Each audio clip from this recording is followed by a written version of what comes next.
or you were looking at people's papers that you saw that were very interesting, or you said, man, I should have thought of that? Did anyone have that experience? No. Okay, cool. Can someone tell me what one of those things was? Travel. Travel. So you saw travel in someone else's paper and said that was great. Can I have one more? Health. You saw health and someone else saw respect. And they thought that was a good thing to put on their paper. Great, great, great. Were there things on your papers that were either difficult to find or you actually weren't able to find someone who valued that same thing? Yes, what was one of them? Okay, so humor and laughter. Please raise your hand if you value humor and laughter, even if it wasn't written on your paper. All right, cool, cool, cool. Can I have another one from this side? Yes. Peace. Please raise your hand if you value peace, even if it wasn't written on your paper. All right, cool, cool, cool. One more. Yes, ma'am. Job security. Please raise your hand. Hey, can I put my foot up too? All right. So it's obvious that there are things that we have in common. And all too often, particularly in the kind of work that I'm in, either in diversity training or cultural competence or talking about these kinds of issues, we spend a lot of time talking about the things that make us different and not enough time talking about the things that make us more similar. And so when we talk about poverty and wealth, we typically talk about what that gap is, but we never talk about the core issues that are motivating us to exhibit the kinds of behaviors that we have. I have a very simple answer to a difficult question as to why people are poor, but we'll get to that in just a second. One of the things that I also think is very interesting is that I have a hypothesis about this exercise that I want to see if you can help me prove my hypothesis correct. All right? So I have 3 questions that support my hypothesis, and I want to work with you on those right now. So please raise your hand if of those 5 circles, one of your circles had to do with either your racial or ethnic identity. Please raise your hand if one of your circles dealt with your racial or cultural identity. All right? So I have 1, 2, 3, 4, 5, 6, 7. I have 7 hands out of roughly 300 people. Okay? So 7 hands. So the majority of people did not write that down. Is that correct? Okay, so the majority of people did not. All right, please raise your hand if your gender was one of those primary things that you wrote down as one of those 5 values. Please raise your hand if your gender, identity, or expression was one of those 5 things. And I do not see any hands for that. All right, cool, cool, cool. Now, for this one, what I want you to do is I want you to jump up and down and wave your hands like you just don't care if you can say yes to this next question. Please jump up and down, wave your arms if you put your socioeconomic status as one of those things that you value or that you think is important to you. And I got no takers for that. Why do you think that the majority of people did not put their racial identity or cultural background as being of value or importance to them? Why do you think people didn't put their gender identity or expression as one of those 5 things that's of value or importance to them? Or they did not put their socioeconomic status as one of those 5 things that is of value or importance to them? Why do you think that did not happen? We take it for granted.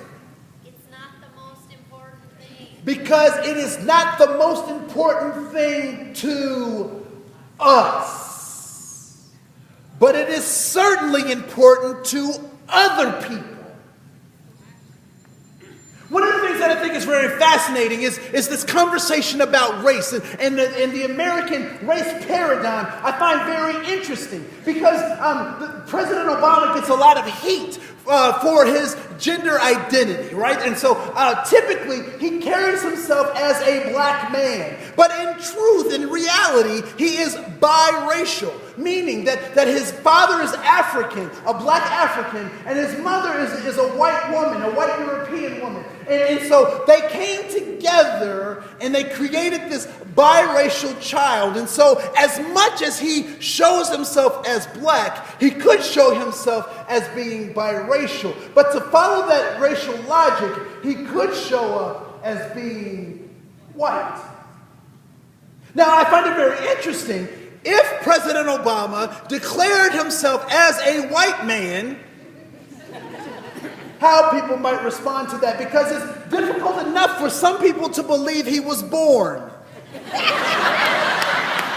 But that's a whole nother training. So why do we have the opportunity, why do we have the responsibility to talk about poverty and wealth in the United States? Part of that is because it's our responsibility, because we're one of the greatest nations on the face of the earth. I love America.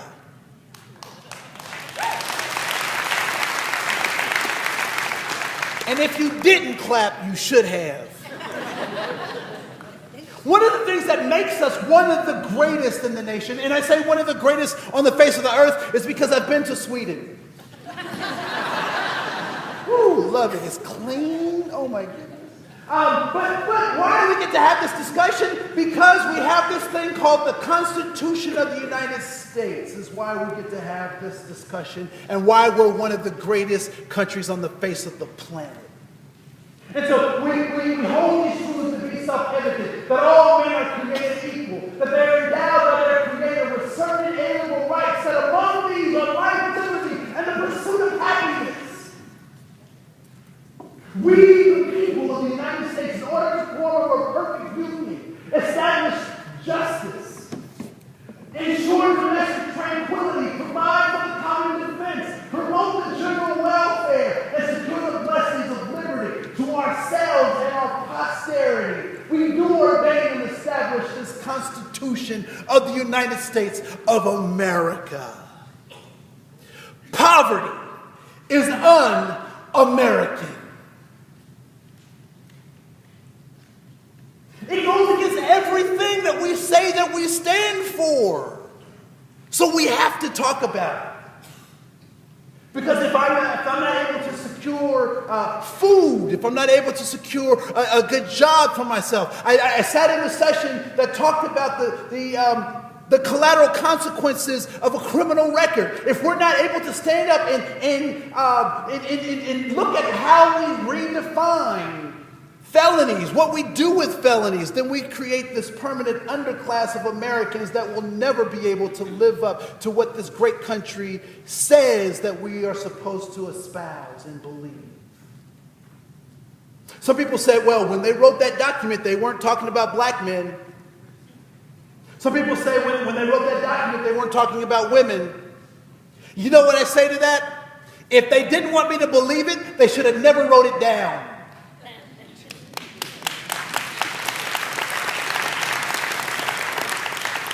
So this document becomes very important to us. How many people, and you don't have to answer this question, but how many people have actually read the Constitution of the United States since 8th grade?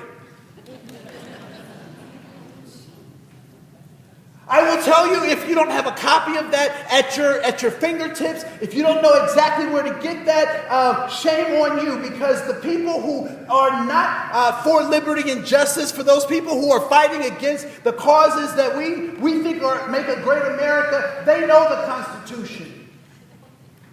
Many of us operate off of feelings, but they have weapons. They know their rights. They know their responsibilities. But many of us are still operating off of feelings. And so it's time for us to stand up and know that the weapons of our warfare are not weapons, but they're ideas, they're concepts. And many of those concepts did not come from us. So it's our responsibility. Next, in your handout, I just want to point out a couple of things that I think are extremely important. Some truths about human beings. Humans can learn, change, and grow. Who I am today is not who I was at 17. Thank God. That people do what they think works even when what? It doesn't. So a family uses the child's social security number to get the heat turned on, not because they knew that they would get busted, but they thought that that was a good alternative because they have a felony. Our county jails are full of people who thought that doing what they did would actually help.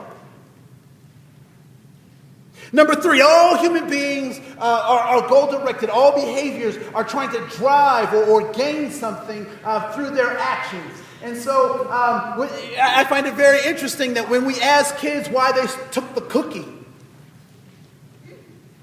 we know why they took the cookie. And why did they take the cookie? Because they wanted to take the cookie. But then we get frustrated when they give us the answer that we're not looking for because we know why they took the cookie. And the answer they typically give us is what? I don't know. I don't know.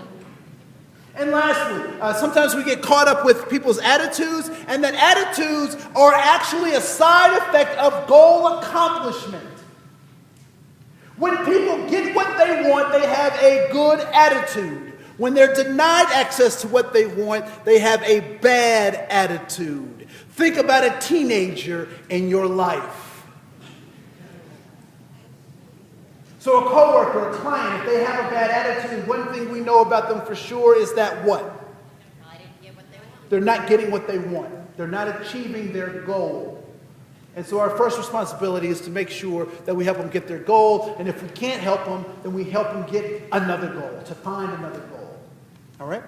And so what are these goals ultimately? What are people in poverty trying to get? What are people in wealth trying to get? We're trying to get the same things. Maslow talked about 5 things or 7 things, depending on which pyramid you want to use. But I want to boil those down to what Alfred Adler talks about as these 3 essential things that people are driving or moving towards. And that is significance, belonging, and safety. Significance basically says that I have a purpose, a reason, a rationale for living. Belonging says that I am in networks who recognize my gifts and my talents. And we're in relationship with each other so I can give it to them and they can support me. And safety says that I am in networks that are emotionally, spiritually,